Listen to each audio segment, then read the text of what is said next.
Hi and welcome to Flashback Friday. I'm Sarah Dewberry. Every Friday I'll be taking you back in time by showing you stories from the 70s, 80s, 90s, and beyond. Sometimes things get lost, like your phone or your keys. Well, in February 1968, a letter was sent to Tulsan Gary Worth, but it didn't arrive until 1983. Well, here's the story of how one woman received the letter 20 years later. Today's world moves much faster than it did only 50 years ago. So fast that sometimes you get the feeling that those really important meetings, those chance meetings and lasting friendships of yesterday just don't take place anymore. The relationships that poets wrote of won't come about because they take time to develop. Time.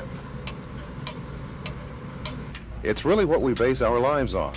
Oh, the young still wish it away and the old want to reverse it, but the clock or watch actually dictates our collective direction.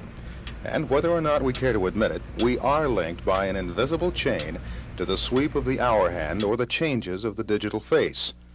But what happens when fate steps in and drives a wedge through that invisible umbilical that links man to a timepiece? I came in, brought the mail in out of the mailbox, and was going through it and saw this letter, noticed it had been opened. But that's only the beginning of this mystery. This letter was mailed from Whitefish Bay, Wisconsin, February 14th, 1968.